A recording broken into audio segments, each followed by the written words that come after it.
All right, let's talk about the big one. Nvidia's new flagship, the GeForce RTX 5090, is finally on the horizon. And listen, this isn't just another small step up. We're talking about absolutely staggering performance claims. But the rumors about its costs and power demands, they're just as staggering. So we're going to dive in and break down what makes this GPU such a beast and what it's really going to take to get one in your rig. You know, one source put it in a way that I think is just perfect. They called it a declaration of war on your wallet and your power supply. And honestly, that quote just hits the nail on the head. It perfectly captures the two sides of the RTX 5090 coin, right? On one hand, you've got this dream of ultimate, no-compromise performance. But on the other, you have the harsh reality of what it's going to cost you to get there. And your first impression? Oh yeah, it absolutely confirms that feeling. Just look at this thing. It's a total behemoth. We're talking bigger, heavier, and frankly, way more intimidating than pretty much anything we've seen before. The moment you see it, you just know, this isn't just another part you slot into your PC. No, this thing is designed to be the absolute dominant centerpiece of your entire build. Okay, so let's start with the good stuff, the dream, the performance. I mean, what does all that size, all that engineering actually get you? Well, we are talking about a level of power that really truly pushes the absolute boundaries of what you can even get in a consumer PC. Get this. Nvidia is claiming a 50 to 70%, let that sink in, a 50 to 70% performance leap over the RTX 4090, which is already an incredibly powerful card. Let's be super clear here, this is not some small incremental step. In the world of GPUs, that is a massive generational jump, and it's all thanks to the new Blackwell architecture and that super-fast GDDR7 memory. So what does that mean in the real world? Well, it translates into some seriously mind-blowing results. Just picture this, you're playing Cyberpunk 2077 with full path tracing cranked all the way up. You know that insane, hyper-realistic lighting that brings even the mightiest PCs to their knees? Well, with this card, you're not just hoping to hit 60 frames per second. No, you're cruising smoothly well over 100 FPS. That's the kind of power we're talking about here. And the engine behind all this muscle? A massive CUDA core count, pushing past 24,000. Just think of those cores as tiny little processors all working together, doing all the heavy lifting. This is what one source called brutal rasterization power. And that power, that ability to create the images you see on screen, is what lets this card just chew through intense gaming and heavy-duty creative work.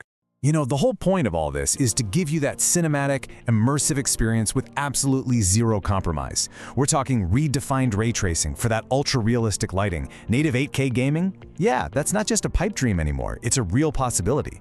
And then you've got the new, smarter DLSS 4.0, which uses AI to push those frame rates even higher, all while keeping the image looking incredible. So, I mean, it all sounds pretty incredible, right? Almost too good to be true. Which, of course, leads to that one big question that's probably on your mind right now. What's the catch? And, well, here it is, the costly reality. Because a level of performance like this, it just doesn't come for free.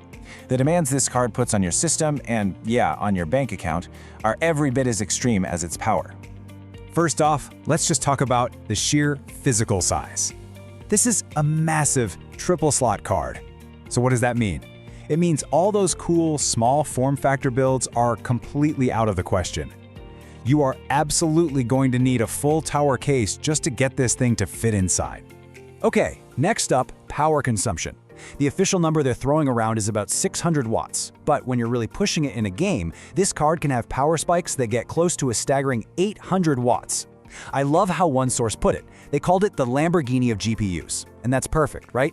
Incredible performance, but man, is it thirsty for fuel. And that thirst for power, it creates this huge ripple effect through your whole system. That standard 1000-watt power supply you thought was overkill? Yeah, it's probably not going to cut it anymore. You're likely going to need to upgrade to a 1200-watt ATX 3.0 unit, maybe even bigger, just to make sure everything runs safely and stably. And then there's the price.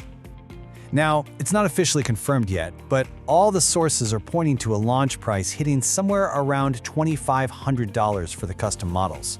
I mean, wow, that puts the 5090 in a whole new tier of premium hardware. This is for the enthusiasts, the ones with very deep pocket. So, when you add it all up, it's pretty simple. Getting a 5090 isn't just a simple component swap. For most people, buying this card means you're committing to a full-on system overhaul. You're probably looking at a new case, a new power supply, and you are for sure going to notice a jump in your electricity bills. It's the whole shebang. Okay, so we've seen the dream and we've seen the reality. But how does this new Titan actually stack up against the old king of the hill, the RTX 4090? Let's put them head-to-head and see. And this really lays it all out. The 5090 is consistently 30 to 50% faster. Just look at Alan Wake 2 with path tracing. That's a game where the 4090, a beast of a card, kind of struggles to even hit 60 FPS. Now the 5090 just breezes past 80, even 90 FPS. So yeah, this isn't just a simple upgrade, it's a leap that makes the 4090, which is still an incredible GPU, feel, well, a lot less dominant. So after all that, where does that leave us? We've weighed the absolutely insane performance against the equally extreme demands.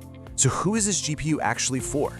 Well, the answer really splits pretty cleanly into two camps. On one side, this card is for that money is no object, no compromise builder.